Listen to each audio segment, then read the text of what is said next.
Well, thank you for coming. I'm on a little book tour right now to talk to people about Sweetie Pie, which is my latest title. But I found that people are also curious about other things about my work, about me, and so I'm also prepared to share some of those stories. Over the years, I've gotten quite a bit of mail from people who like my books, sometimes from people who don't like my books. Not as many of those, fortunately. But I get asked some questions repeatedly, and one question turns up most often. And any guesses on what that question might be? The most frequently asked question of a children's author. Where do you get your ideas? Yes, absolutely. Number one question. Number two question is, how did you end up doing this? And then, in my case, number three question is, what's with the little white dog? So I'm going to answer those questions. And take a little drink of water here first.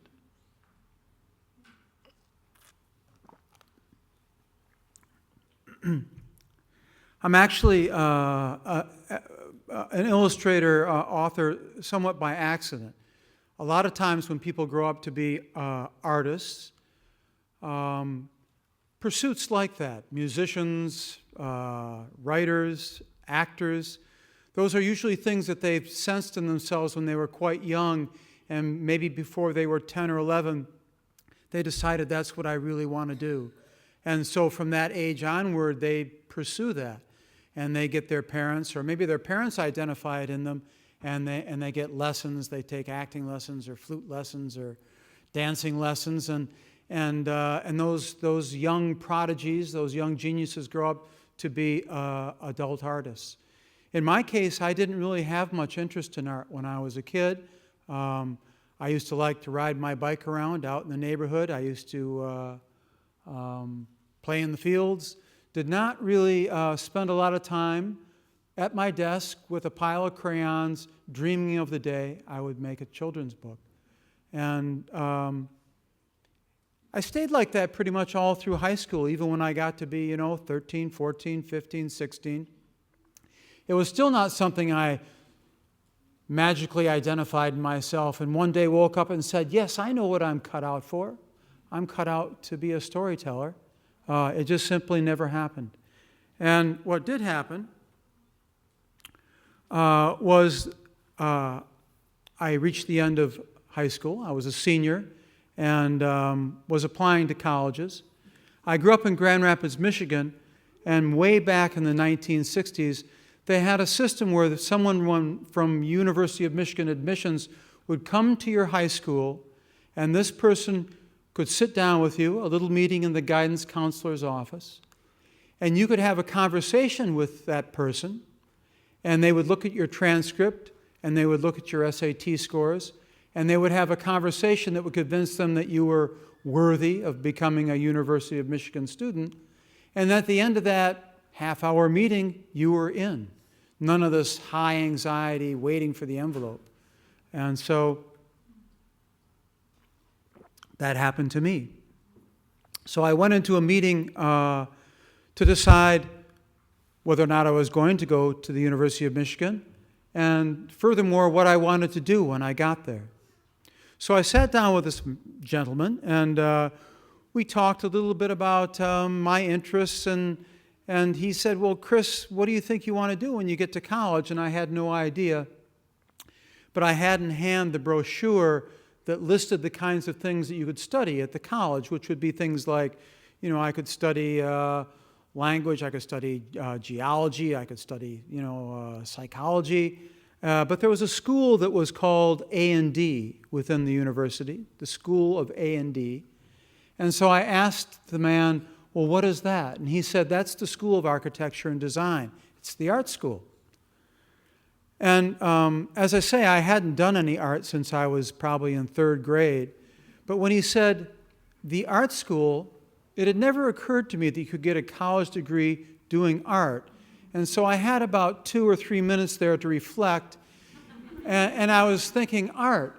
Well, that was fun. I liked finger painting in second grade.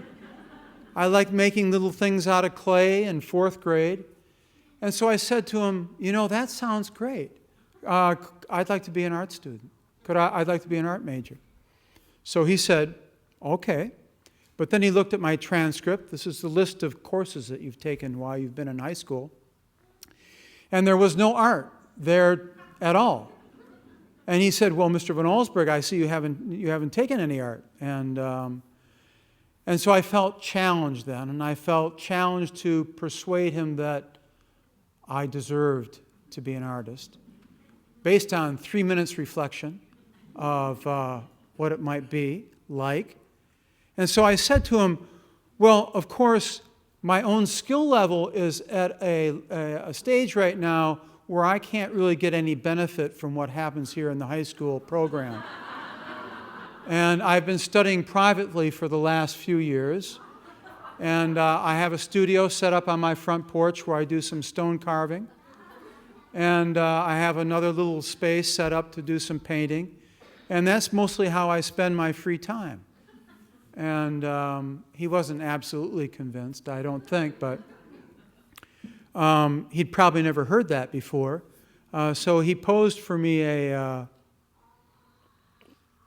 important question. And I'm not sure when he asked it exactly what he was trying to figure out, but he asked me very seriously, he said, Chris, what do you think of Norman Rockwell? Well, this was the late 1960s, and Norman Rockwell was, as many of you may remember, and some of you know, Norman Rockwell painted pictures for Post magazine, painted covers.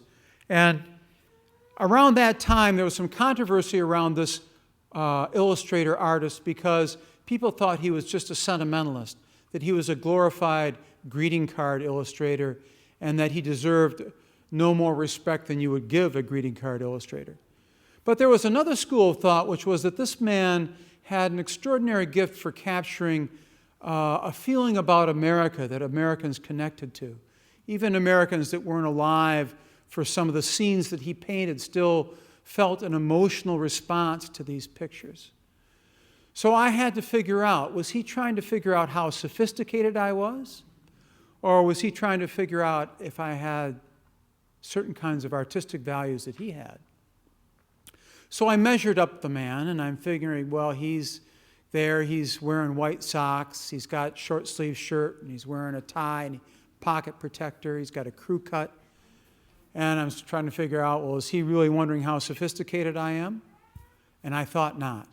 So I told him, I said, I know things the people are saying about Norman Rockwell. I personally think that he's a genius, that he has been able to record in these vignettes feelings about America that communicate an American identity that so many people connect with. And he's like a dramatist. He's like a director. It's like a film, but it's just a picture. And when I was done making my defense of Norman Rockwell, he pounded his fist on the table and he said, Chris, you are right.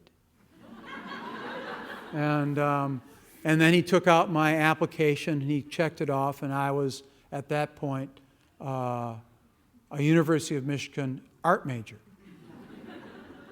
So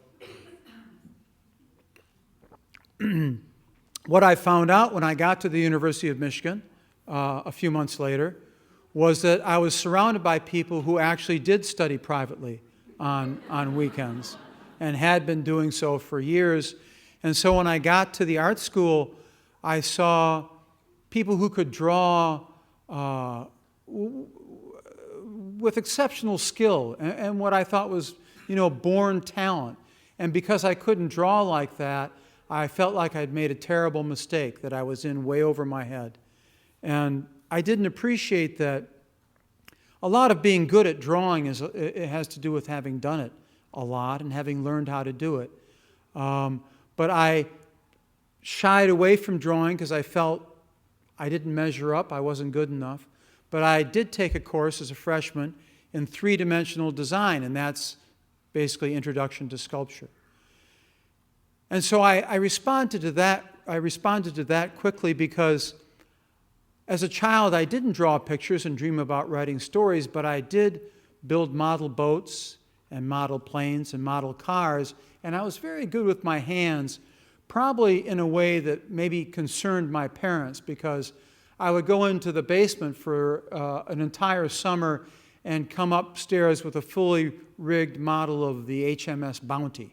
And an unusual kind of achievement for an 8-year-old. My parents decided not to find therapy for me, but I was good at it. I was really good with my hands. And that's what I rediscovered when I took a sculpture course as a 18, 19-year-old. I rediscovered this love of making things. You know, I wasn't making model boats anymore, but I was using my hands and I was using materials. And so I did that all through my 4 years at the University of Michigan. And at the end of that time, I went on to the Rhode Island School of Design and continued to study sculpture. So that's a description of my accidental sort of becoming an artist. It wasn't a plan. It was an impulse that happened over a 3-minute period while I was sitting in a high school guidance counselor's office. It was a turning point in my life. I didn't appreciate it at the time. But nonetheless, I was a 22-year-old, 23-year-old, and now I was a sculptor. And I set up a sculpture studio in Providence, Rhode Island. And I started making sculpture. The kinds of sculpture I made, I worked in wood and I worked in bronze. I was interested in calamities. And I would do bronze castings of train wrecks and bronze castings of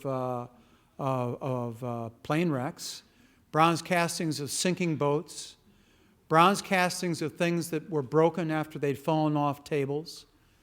There's a theme there. And I'm not sure what it was, but I liked the idea of stopping time as a sculptor and making things sort of just stop. Spilling coffee. I did a little sculpture of a spilling cup of coffee where the coffee's just lipping over the edge, but it never really falls out because it's a sculpture. So that's the sculpture I made, and I was content making it. There was a gallery in New York City that was willing to show my work and was selling my work. And at about that time, I had to move from one sculpture studio to another. And this other sculpture studio I moved into, a big building with lots of different studios in it that had a landlord who was not particularly open-hearted, generous. He turned the heat off at 5 o'clock every afternoon. Not a big deal in September, October. But when it got to be winter, it was impossible to work at night. And that was my habit as a passionate young artist. I would go in and work till midnight because that's when the juices were flowing. But juices don't flow when it's 40 degrees. And I found it impossible to work in my frigid studio. So I needed a hobby. And I'd been drawing pictures all the while I'd been in art school. I'd been drawing pictures, but I didn't draw pictures of people. I didn't draw pictures of places. I just drew pictures of the things that I was going to build. So if I was going to build a sculpture of a train wreck, then I would draw the picture of the train off the tracks and all kind of bent and twisted. And I would draw that picture so that I could make the sculpture of it. So I had been drawing, and I knew how to use a pencil, but I hadn't drawn pictures of people, places, things, aside from sculpture. So that was my hobby, and I can remember sitting down to draw a picture. One of the first ones I drew, and I'm not sure what the inspiration was. It was a picture of a dinner table, a round dinner table, and there were chairs set around it, and there were people all dressed up, and dinner was about to be served, you could tell, but there was no food on the plates yet. And one of the dinner guests had picked up the plate, and he was eating the plate, and little bits of china were on the front of his tuxedo. And I simply titled it The Impatient Dinner Guest. And I did a number of drawings like that were just peculiar things happening. Sometimes I gave them titles like captions. And it was truly my hobby. I still made sculpture, didn't expect that the drawings would amount to anything. But I had a friend who was an illustrator. His name was David Macaulay, who's fairly well known for doing books about architecture, very well illustrated books about architecture. And so he had a publisher, and he saw some of my drawings. And he said, Chris, you know, sometimes artists, if their work is described as illustration, are offended because there's a kind of a status between fine art and illustration. And he said my pictures looked like illustration, but I wasn't offended because I actually did think they looked like illustration. And he said, I think you should show these to my editor up in Boston. So I was too shy to do that. My wife took some pictures up to Boston, and the editor looked at these pictures that I'd drawn, all in black and white, which was not a common medium for children's book illustration. But the editor up there, he liked him. He said, I think these are very interesting drawings, and I'm wondering if Chris would like to illustrate some stories. And my wife said, well, I think he might be interested because he let me bring these pictures up and show them to you. So he sent back some manuscripts. And manuscripts are the stories that do not have pictures with them yet. And I read them, and they were stories about little bunny rabbits going to kindergarten for the first day, and they would be worried about whether or not they had enough carrots in their backpack, and whether their little bunny friends would be able to sit next to them on the bus.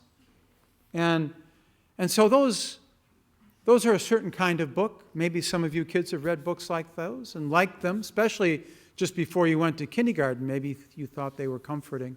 They made you feel good about kindergarten, but I didn't like them. I mean, I shouldn't say I didn't like them. I didn't feel like I could draw pictures for them. So I called up the editor and I said, you know, I just can't draw bunnies with backpacks. I don't think I can do it. And he said, I understand. So some time went by, and he called me again, and he said, you know, I can't get these pictures out of my mind that you drew, and I really think there's a possibility, there's an opportunity for you as a book illustrator, and if you're worried about drawing bunnies with backpacks, then the solution is simple. You just have to write your own story and don't write about bunnies with backpacks. And so I'd never written anything. A couple postcards maybe, but I'd never written a story. So that was a challenge for me, but I accepted it. So I said, okay, I'll give it a try. And at that time, I was writing or drawing pictures about, the subject matter was topiary gardens. And those are gardens where bushes are pruned into funny shapes, the shapes of animals or geometric objects. And so I had one of those pictures of a topiary garden, and I thought, well, maybe this could be the beginning of a story, but a picture of a garden is not a story. And so I had the picture of the garden, and I thought,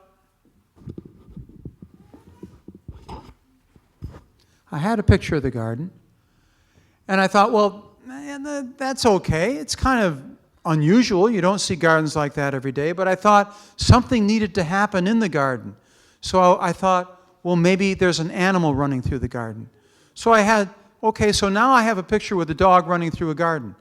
Well, that's still not really a story. I mean, that's just something happening. Dog runs through a garden. End of story. Not very interesting. Not very long either, but I thought, okay, well, what if the dog is running away from someone? Maybe he's running away from a boy. So I put a boy in the picture too. So now the boy is chasing the dog, and he's chasing the dog through a very strange garden. So now I started to have things that were sort of not really a story, but they were something more than just simple action, because now I could start asking and answering some questions. So the questions I asked myself was, well, who owns the garden? Whose garden is that? Why is it a problem that the dog is running away? Why is the boy worried?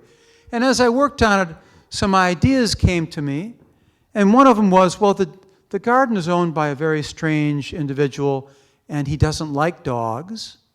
So that seemed like so now I had a character idea, an idea for a character. And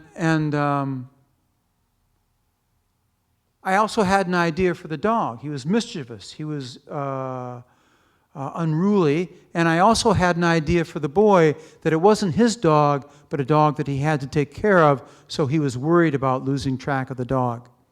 So as I worked on the story, I decided, yes, this is a garden owned by a magician. And I was writing the story originally in couplets. Those are lines that rhyme. So I wrote a line which went, deep in the garden lives da-da-da-da-da. I didn't have a name yet. But I had the next line, which was, has never been seen but is thought to be crazy. So I went back and filled in a name. Deep in the garden lives Abdul Gazazi, who's never been seen but is thought to be crazy.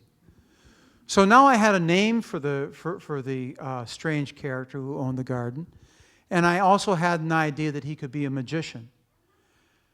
And so at that point, I felt a story was actually presenting itself to me, and that when this dog finally ran away from this boy, and the magician got a hold of the dog, something bad would happen, because the magician, well, he wasn't evil, but he was not a nice person. Something bad would happen, and something does happen which is bad, which is that when the boy finally goes to the magician's house and says, have you seen my dog? The magician says, yes, I have seen your dog. He's right there. And what he points to is not a dog, but a duck. So the boy says, oh, no, this dog I was supposed to take care of is now quacks instead of barks and is a duck. But he knows he has to return the duck to the owner, who actually thinks she's going to get her dog back, but instead he returns to the owner of the dog with a duck and apologizes for what's happened. But before he actually gets there, the duck flies away. So not only does can he not return the duck, he's got nothing to show for it, and he returns to the woman who owns the dog and says, very, very, very sorry. Your dog got turned into a duck. It flew away. I think that's the end of it. And then the dog appears back in his doggy form. He barks. He's not a duck anymore. So that's where the story ends. And there's a little clue there that suggests that maybe the dog never was a duck, or maybe he was a duck. So what I discovered in writing this story was that even though I started out with just a picture of a garden, that I'd written a story that compared the kind of magic that stage magicians do. You've seen a guy pull a rabbit out of a hat? Yes? Yes? Do you think that's real magic, or was the rabbit hiding in the hat? Yeah, okay, right. That's called stage magic. But the real magic, the kind of Harry Potter magic, that's real magic, right? So I had ended up writing a book without even planning on it that sort of compared the two. Well, what do you believe? Do you believe that somebody can do real magic, like a miracle, or do you believe that magicians just fool people? And I didn't answer it in the book. The answer's not there. The reader has to decide for themselves. So I finished my story, and I was proud of it because it was the first one I'd ever written. So I actually wrote a story. And I also liked the idea that it didn't have a clear ending. It had an unresolved ending, and most kids' books aren't like that. So I sent it up to my editor, and I said, well, what do you think? I thought he was probably going to reject it because it had an unresolved ending. It already was going to have black and white illustrations. I thought the combination of the two would doom the thing as a book. And he said, love it, it's great. So let's publish it. And so he did, or my publishing house did, Houghton Mifflin. And I thought they'd do a short print run, that would be it. I'd have a bunch of remaindered copies that I could buy and use as Christmas gifts. But to my amazement, see, it's got a sticker on it, right? So when you're in school, you get a silver sticker on your paper. It's good news, right? So same thing here. Really surprised me because I thought the book was too unconventional to be well received. But it was, and so I was proud of myself, but not so proud that I thought I was now a book illustrator, I still thought I was a sculptor, so I went back and I kept on making sculpture. But then after some time passed, I thought I bet I can do it better if I do it again, because you almost always do something better the second time. It's called practice, right? So I had some practice with the first book, and so I decided to do a second book. And it was this one. So I got better at drawing things, because I learned some really simple things, like it's a lot easier to draw something if you know what it looks like. So I started using models, and for this I got some models for the rhinoceros models. They weren't living models, they were plastic, and they were about this big. So I got some plastic rhinoceros. I got some living children to be my models, and I'd also learned how to draw better, how to control the materials, and I was using different materials. The first book was done in kind of a hard carbon pencil, and these were done in sort of a charcoal Conte pencil. So they look a little bit different, which was satisfying to me, because I didn't want to just do the same thing over. And there are the rhinos. Right. So actually, so this one was published, and I thought maybe I just got lucky with the first one, because I got a sticker on it. And so this one came out, and look, hey, I got another sticker. So feeling pretty good about myself, briefly, because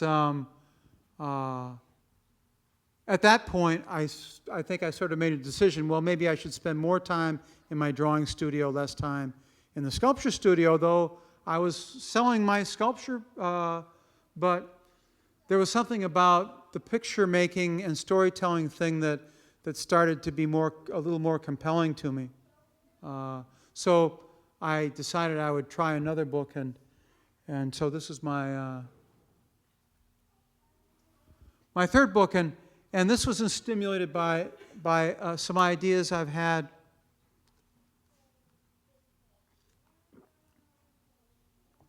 about dreaming. And my belief is that if you go to sleep and you start dreaming, and there are things in the external world that you are still sensitive to, then they will be incorporated in your dream.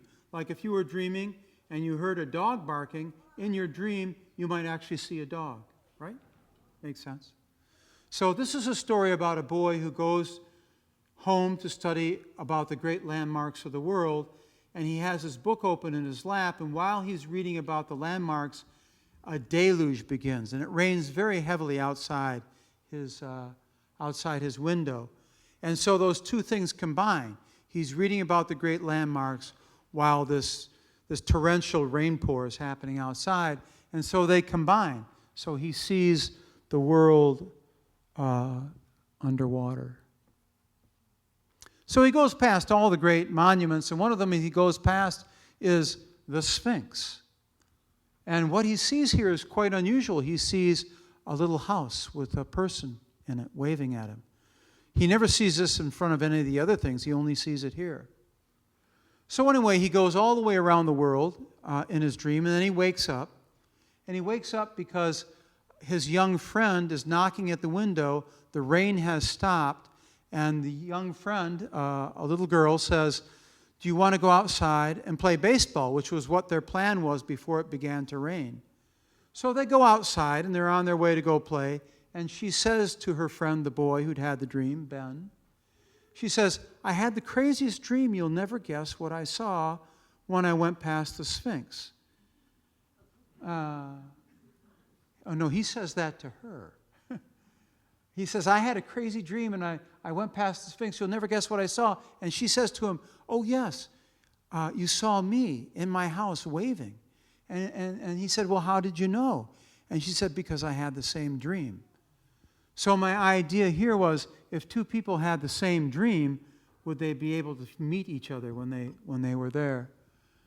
So that was my third book, and once again an idea that I wasn't sure my publisher was going to be excited about, but they were, and they published it. So this is This is a story about whether or not you can see someone who has the same dream in your dream. So I'll skip over some of these because I want to spend a little bit of time on Sweetie Pie. Yeah.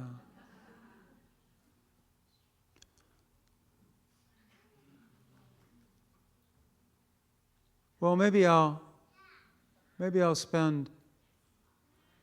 Oh yeah. So this is my alphabet book called The Z Was Zap, and a lot of the things that I have to draw, that I have drawn in the past, I have to make up.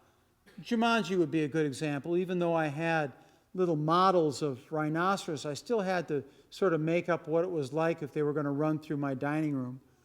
And so I thought I would have a lot of fun drawing things that I could actually look at.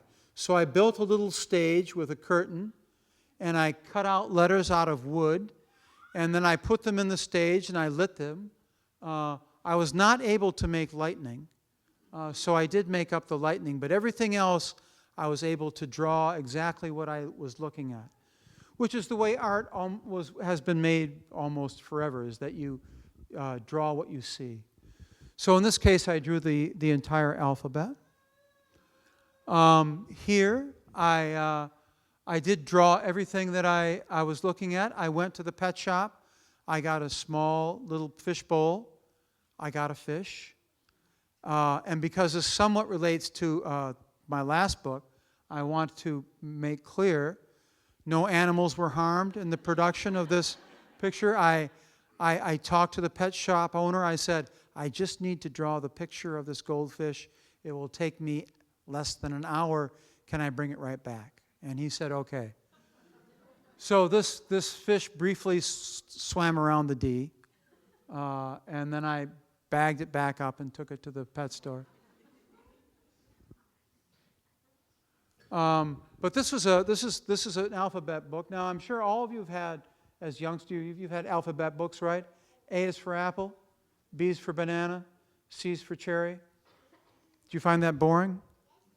Yeah, so do I. So anyway, I thought it would be great if there was an alphabet book that had to do with verbs instead of things.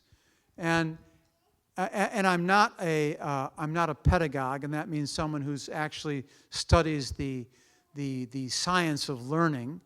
But I had an idea that if kids were exposed to letters that were associated with verbs, they would learn the letters faster.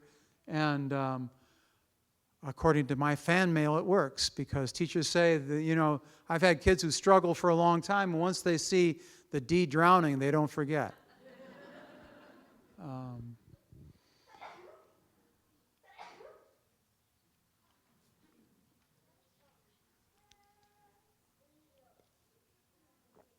So this is another story that's very easy for me to describe where the idea came from, because I just walked into my kitchen one day, kitchen counter, there were 2 ants.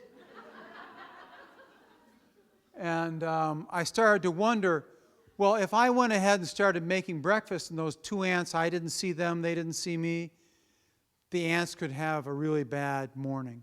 And in fact, that's what happens to these ants. I'm not sure what the next picture is. No, I don't have much of that. This is the ants. So anyway, this is where the story begins, because in my imagination, I saw these ants on my kitchen top close to a bowl of sugar. So I imagined that at some point, a single ant had come into my kitchen and found a grain of sugar and taken it back to the ant nest way outside. A very, very long trip if you're that big, and we're talking about a house. And that ant brought back that little crystal of sugar, and the news went through the ant world right away. Some very special stuff up in that house. So all the ants wanted to go get it, and who here knows what the ants like to do with those things once they get them? What do they do with the little bits of food and sugar that they find?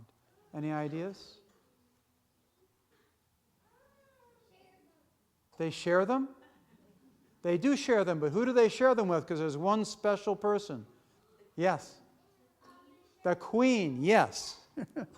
All right, so the way the ant world works is that, and it only works this way, is if the ants,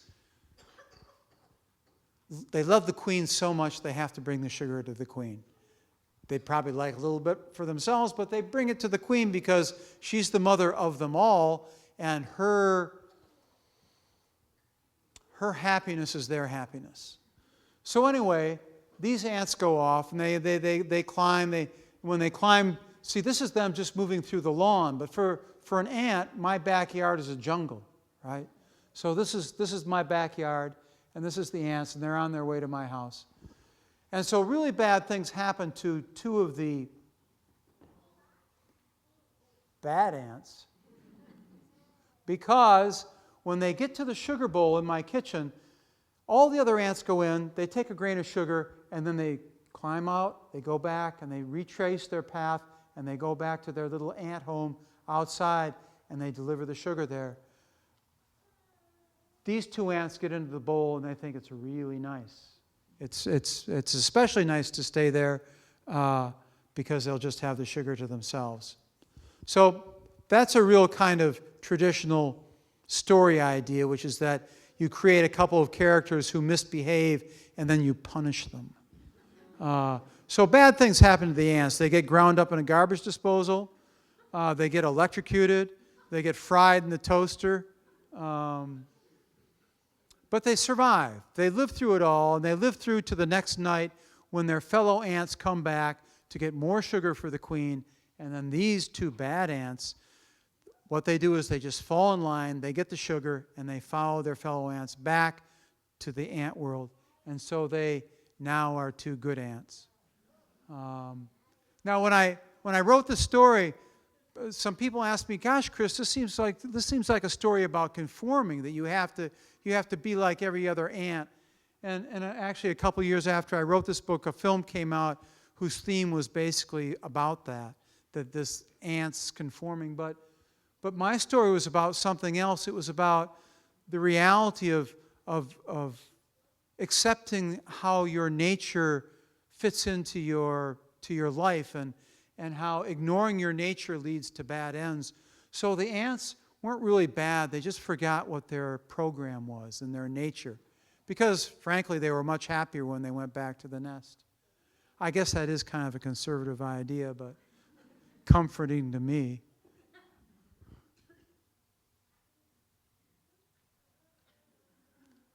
A story about the future. Oh, yeah. So, yeah.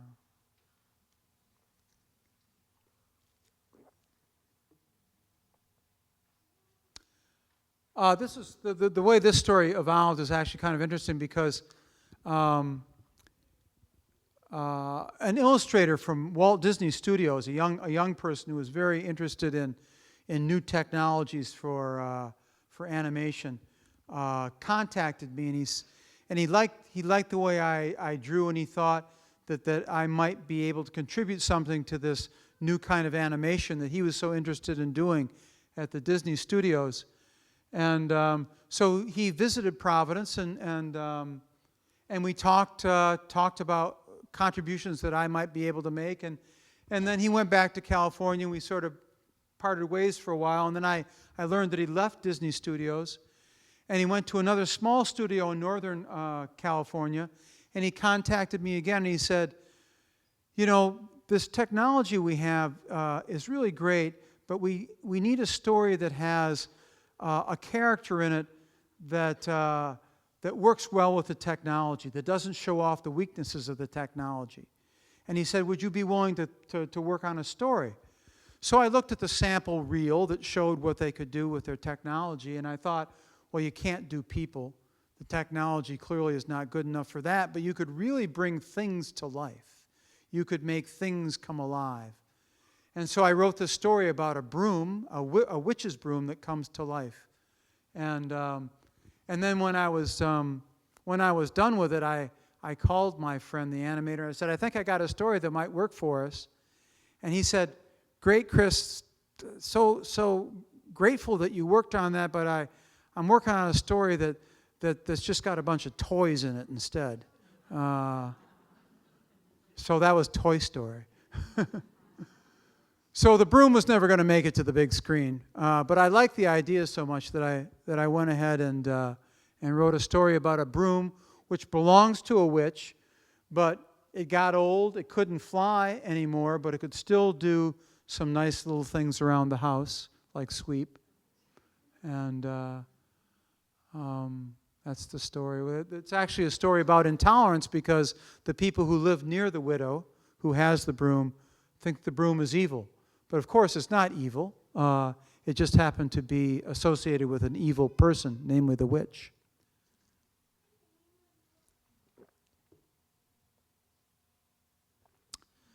This is the Sweetest Fig. Maybe I'll cruise past this because this is one that's another very easy idea to describe where the idea came from, and it's so simple. I hope it inspires you to believe that ideas are all around you, and sometimes they're underneath your feet. Sometimes they're over your head. Sometimes they're sneaking up from behind you. But there's ideas all around, and it's really a matter of sort of using your imagination and looking at something and seeing where it leads. And in this case, I walked into my 3-year-old daughter's bedroom one day, and she had on the floor a coloring book, which she'd been working on, and it was a Peter Pan coloring book that had a picture of Princess Tiger Lily in it.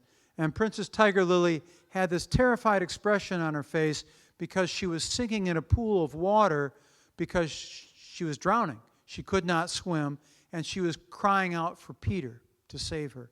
And you could see Peter off in the distance, but in the foreground, it was just Princess Tiger Lily looking like this. And so when I looked at what my daughter had done to this picture, she'd taken purple and green and brown crayons, and she'd gone all back and forth Princess Tiger Lily's face, and it looked to me like Princess Tiger Lily was doing this because of what my daughter had done with the crayons. So I was thinking about that for a while, and so it occurred to me, well, there could be a reality, which is a coloring book, which has not been opened yet. It's been in a book, it's been in a toy store or a library, and it's been closed, and the people who live there are happy because nothing bad ever happens. Every day is just the same. But then one day, that coloring book gets purchased and is given to a little boy as a birthday gift, and then bad things happen. And so what happens in this story is that everything's really perfect in this little western town, but then one day the stagecoach comes into town, and the horses are all covered with this terrible stuff, and the sheriff goes out of town to find the coachman who's missing, and he hears this fellow mumbling from behind a rock, and he goes around and discovers this, which is really bad news. So this is eventually what's going to happen to everybody in the coloring book, and they really don't know how to deal with it because that's life for people who live in a coloring book. Well, depending on how well the young child is going to use the crayons. So when you are working on your coloring book, just try to keep in mind how the people who are being colored feel about it, feel about what you're doing. So after Jumanji was turned into a film, the studio, because it was successful, was excited about doing a sequel, and they spent actually a few years hiring writers to work on ideas or treatments, and they finally came up with an idea that was Jumanji in the White House. So they had this crazy idea that the President of the United States was in a little gift shop someplace on some diplomatic mission overseas, because in the end of the first film, the game is evidently in Europe.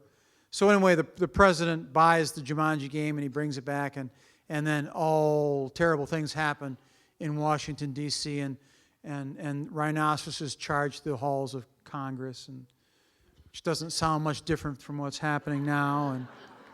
But it didn't sound like a promising idea to me dramatically, and I thought it was also repetitive. That, yeah, so you've got the opportunity, because you have a built-in sort of audience that like the idea of jungle things happening in places where you don't expect them. Just putting them in a different place you don't expect them is not going to really be that exciting. So I had a conversation with the producers, and I said, you know, when they did board games many years ago, they often printed a separate game on the back side of the board because you could play a second game with different characters, but it was economical. You didn't have to print a second board. So I wrote an idea about Jumanji that had on the back side a space adventure game, and it was called Zathura. So I wrote this up as a treatment, an idea, and I sent it to the producer. And because I'd asked him, I said, is there anything that could keep the studio from making Jumanji in the White House? And he said, only a better idea. And it's hard to know exactly how they measure that in Hollywood, but this is the one I provided. I said, okay, we'll use the same theme. It's a game that comes to life, but it's not a jungle game happening someplace else. It's a space adventure game. And space doesn't come to the house goes to space. So I thought that was a pretty nifty idea, and the studio did too. So they actually optioned the book before it was written, which made me feel like a big shot, like Michael Crichton, right? Because they would sell their books on the basis of a half a page description. Mine was longer than that. It was a full page, which was actually about the length of the story. But they optioned it as a film property based on that one page. So I felt relieved because Jumanji in the White House was not going to get made. And they did make Zathura, which I thought was a pretty good film. Not as popular as Jumanji, partly because they didn't promote it, I think, as a sequel to Jumanji. But how many people have seen Zathura? Yeah, okay, so there's some high-key excitement in there, and there's some great kind of surrealistic images. I love the image where the boys go to the front door and they open up. They don't know where they are yet, and they go and open their front door and they see Saturn. You know, and I thought that was a terrific image. So Probuditi. This was a story which is based actually or inspired by old folk tales that I've always admired. And the themes of these folk tales which I admire are always about how the weak but clever individual can defeat the strong antagonist, the strong enemy. And in this case, it's a brother and sister. But there's a brother who torments his sister, who's really quite cruel to her. And then the brother's birthday comes along, and the little girl has an opportunity to really turn the tables on him. So she proves that it's actually it's cleverness that will always triumph over brute strength. And she has a terrific day, though her brother does not.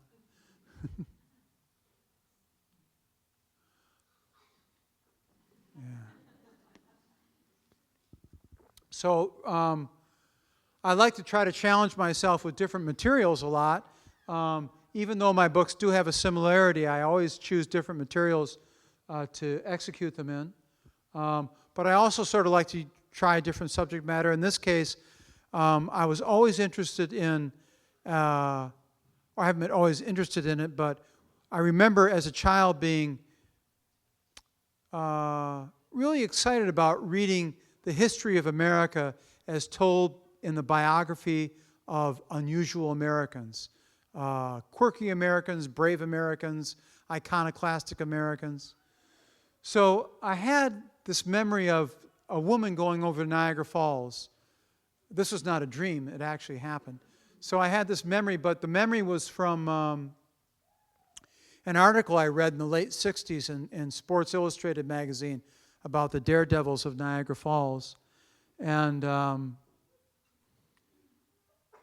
hadn't heard about it since I read it. I probably read about it in 19 1969, 1970.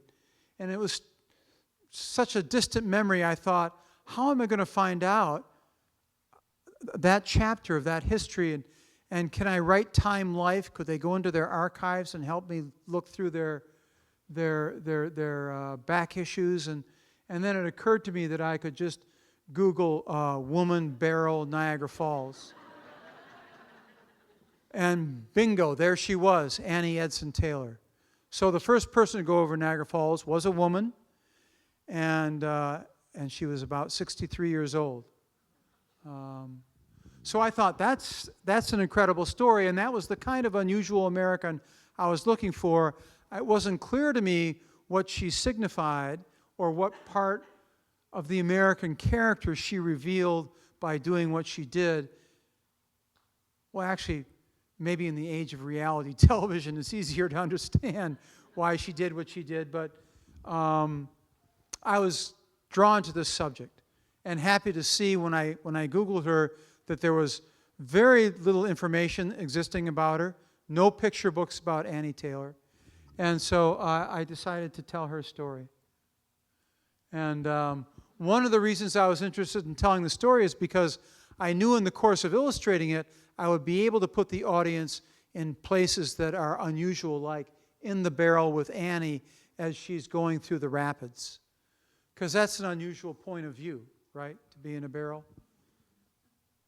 with a terrified woman. Dressed inappropriately, I think, for the activity, but that's what she was wearing. Oh, I thought I had another. No, just one of those, I guess. Okay. So anyway, this is my latest effort. So as I mentioned, I like to use different materials, and I'd never used watercolor before. I may never use it again. It's a very demanding material, and it's very unforgiving. But anyway, I went out and bought some watercolors and started experimenting with them. I used a little pencil in it too, I think you can see, but still, it's mostly watercolor and a challenging material.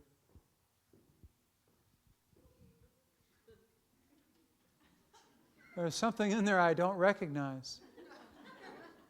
That little rectangle over the lamp on the right side, I don't think that's in the picture. Is that on the jacket? No. Okay, that's interesting, isn't it? Okay. Just wanted to make sure. So anyway, you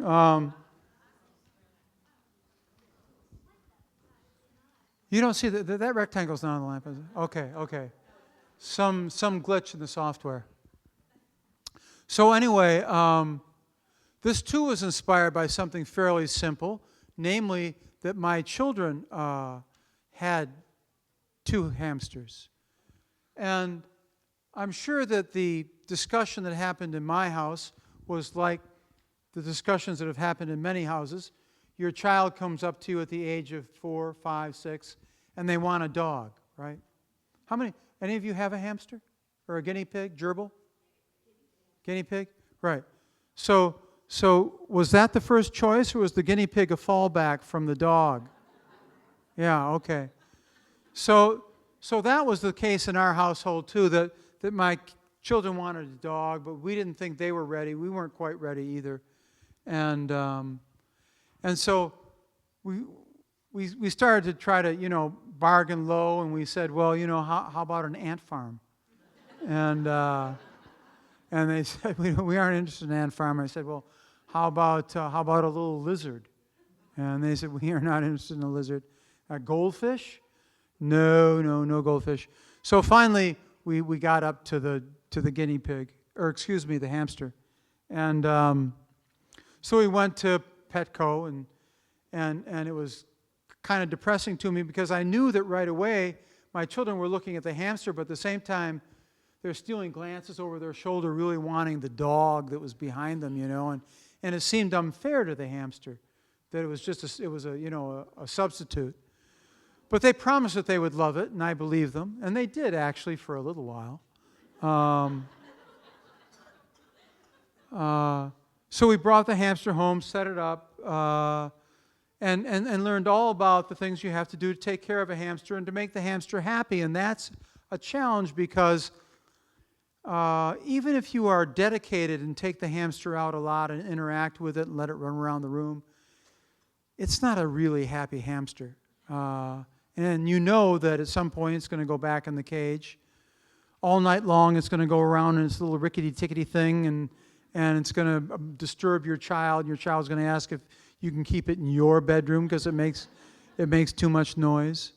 So all of my predictions came true, and even though my wife and I tried to step in, and my children were not callous, uncaring children, they really loved the hamster, but it was too big a job for them. And so finally we had a conversation and decided that the hamster would go to the classroom, and it would become the classroom pet. So do any of you have classroom pets? Do you have little animals in the classroom? Yeah? Okay. So that's where our hamster went. And that hamster was named Marmalade. In fact, I dedicated the book to Hamster, Marmalade. And a young companion another one we had later on, didn't learn our lesson, Little Gray. So anyway, I started writing this story, and the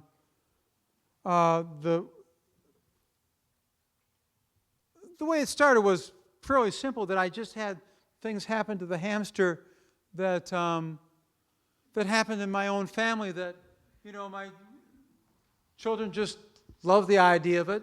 In Sweetie Pie's case, that's the hamster, the character, was left alone in the cage. Pet store cages have lots of hamsters in them. Sweetie Pie, in my story, was left alone because did not like being held. So every time a child picked up Sweetie Pie'd bite the kid. And so Sweetie Pie got left there a long time, but finally got lonely because what Sweetie Pie wanted was some hamster company.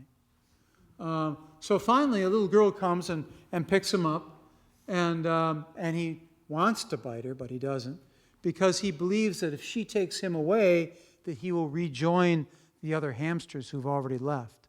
Of course, he's not. He's just going to be alone with the little girl who loves him very much, but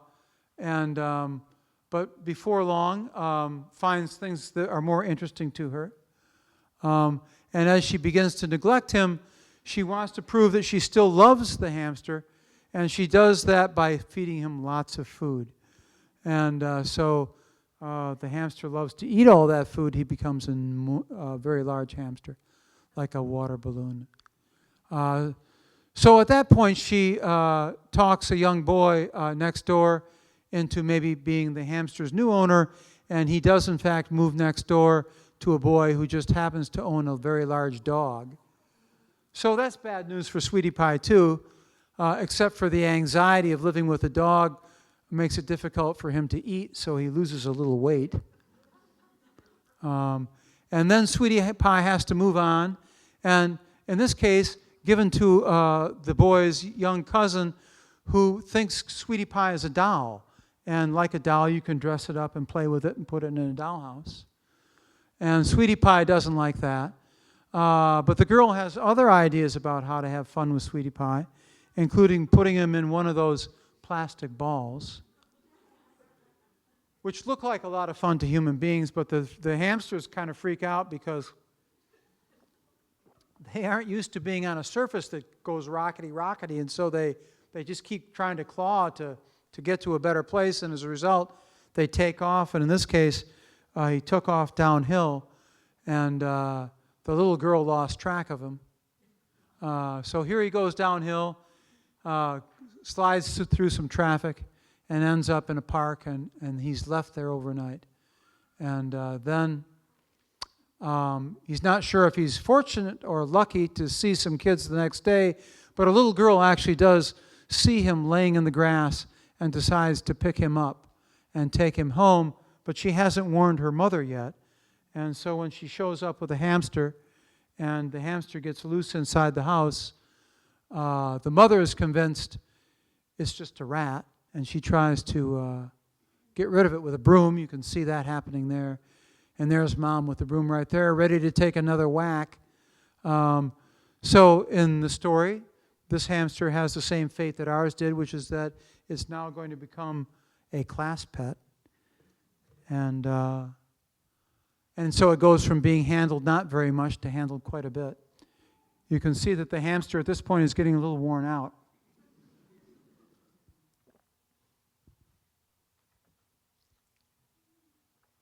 So that day comes in the life of a class pet when the holidays approach. And what happens when the holidays approach? What does the class pet have to look forward to? Anybody know? Yeah, got to go home with somebody, right? So one child usually, me, maybe more than that. So that's what happened here. Of course, the boy didn't ask his mom or dad, but me, he wants it. So, of course, he's going to leave with the cage and the bag of food because he's going to take care of the hamster for the next 10 days of vacation. But on his way home, it begins to snow, but not so hard that he can't stop and play a little football with his friends, so they throw the ball around a little bit. But after playing ball, he just trots off and goes home because he forgot the hamster. So the hamster is there all night. And it begins to snow. And so I spent a little time writing this particular passage in the story. Before long, a blanket of white covered the wood chips in his cage. The sky got darker and the air grew colder. His teeth rattled, and Sweetie Pie suddenly felt bone tired. He wished he could stop shaking. Soon his wish was granted. The hamster became still. His eyes closed, and he fell into a deep and frigid sleep. So I felt that was a first in a children's book because I described the death by hypothermia of a small furry rodent. But there's a clue here in the picture because the savior of the hamster is in this picture, is actually in the spread. You can see it up there on the left. So the hamster is not alone. But what happens in the story, I've actually, I should have given you a spoiler alert there, but what happens in the story is that when vacation's over, the boy comes back, but all he's got is an empty cage, and he confesses to the teacher and the rest of the class he forgot about the hamster, snowed that night. In the middle of the night, he went back to look for the hamster, but the cage was open and the hamster was gone. And all the students know what happened. This forgetful boy just left the cage open, and the hamster, as they know, was now buried under a snowdrift, frozen stiff as a popsicle. But the kids were not sad for very long because it was just following the holidays, and a young girl brings in her guinea pig, who is the new class pet. So the guinea pig moves into Sweetie Pie's old cage. So time passes, spring comes, and when it's warm enough to go out for recess, all the kids have forgotten about Sweetie Pie. Sweetie Pie wasn't there for all that long. But there's one person who does not forget about Sweetie Pie, and it's the boy who still felt guilty about leaving Sweetie Pie out in the snow. And so when he goes out to play, in recess, he can't help himself. He's looking under bushes because he's afraid he's going to see Sweetie Pie's little dried up carcass. So what it says here, during recess, he could not keep his eyes from searching beneath bushes and dried leaves. Where could Sweetie Pie be? Had the boy looked up instead of down, he would have found the answer. High above the playground, a pair of squirrels moved quickly through the trees.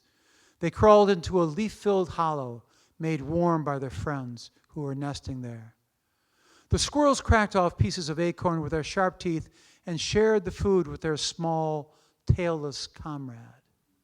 It was not as tasty as the food he'd had when he was younger, but looking out of the nest, with his friends right behind him and the children 30 feet below, with no bars between him and the deep blue sky, Sweetie Pie felt like the luckiest squirrel in the tree. So the normal course the normal kind of narrative thing that would happen in a story like this would be that you'd have 3 or 4 bad kids, but then the hamster would get lucky and there'd be a tender, loving child who knew exactly what the hamster wanted, and they would be best friends for life, and the hamster would live a full and happy life. But as I worked on it, I realized, well, even under those conditions, even with a child who really cared, it still meant a life in a cage. It still meant a life separate from other life forms. And I realize I've taken some liberties here because this interspecies friendship is unlikely. But still, the idea of being back with creatures that were similar to him, and his willingness to chew on these bitter acorns in exchange for the freedom of living a life that had no bars and had blue sky, it was all worth it. So that's really the premise of the story, and they're probably not going to be selling the book at Petco. But I thought, I'm not going to, make high claims for it, but, in the scheme of things, it's a bona fide kind of PETA issue, if you're worried about the ethical treatment of animals, it really starts here, and it starts with a conversation about how happy is this animal that you want to bring into the house, that we're all going to bring into the house. How happy are they going to be living in that stinky cage? So anyway, that's the story of Sweetie Pie. And so I'm happy now to entertain some questions of yours.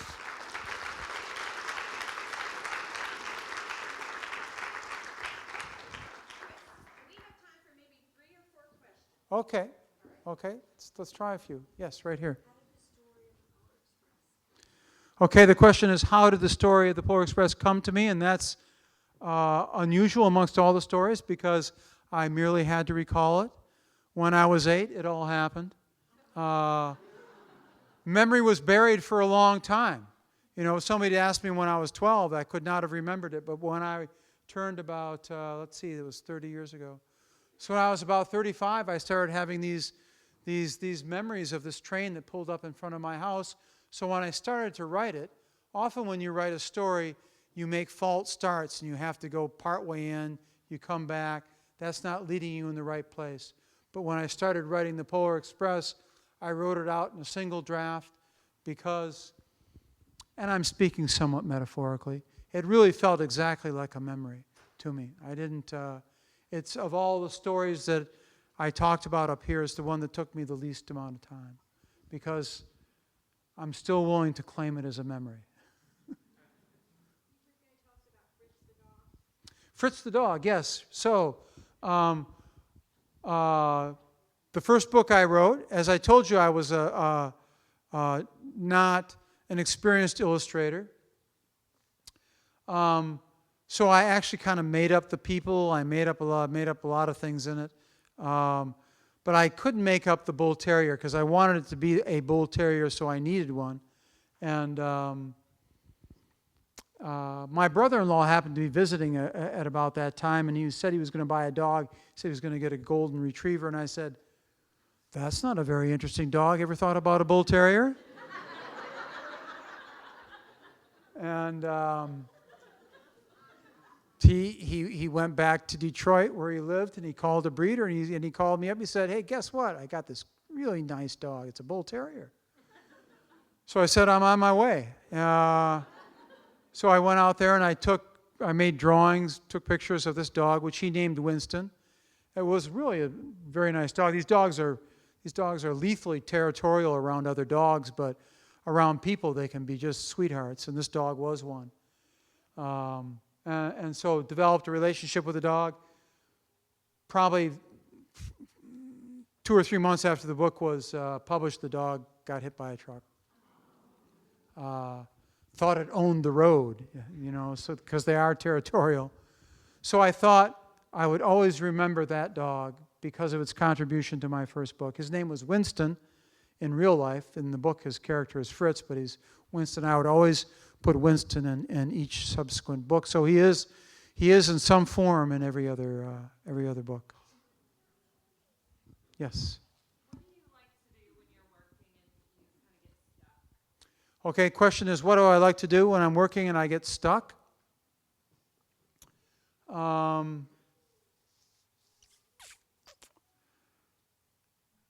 It doesn't happen. I mean, one of the things about, I shouldn't say that. I mean, sometimes I get stuck. Sometimes I get stuck writing a little bit, and maybe the best thing to do then is just to go away from it for a little while, but not long. I never get stuck drawing because I just think visually, and if a drawing's not working out, no big deal, throw it over. Not anything that's very finished, but sketches. I sketch a lot, so I never really get roadblocked or blocked doing the pictures. But yeah, in fairness, so what do you do when I get kind of blocked with the story? Usually, it's just a matter of walking away from it and taking a walk and thinking about it rather than actually writing it down. So.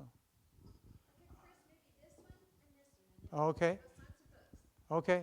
This one was.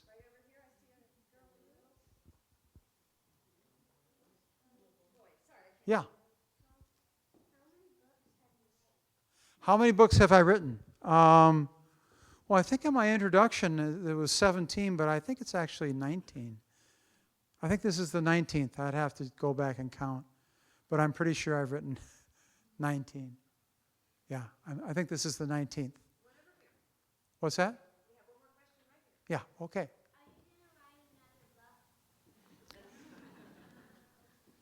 Yes, I am, because I think that there are stories I would like to tell that I haven't told. There are materials that I'd like to draw with that I haven't drawn with. And that question goes along with another one that I'm often asked, which is of the books I've done, which is my favorite. And my answer to that, which I always used to think was really clever and insightful and would get me in the Bartlett's Book of Quotations, was I would always say, my next book. But then I learned that Frank Lloyd Wright had been saying that for years. And his favorite building was his next one, but our rationales were the same. I will do another book because it will be my favorite, and it will be my favorite because it will be better than the ones I've done so far. So that's it.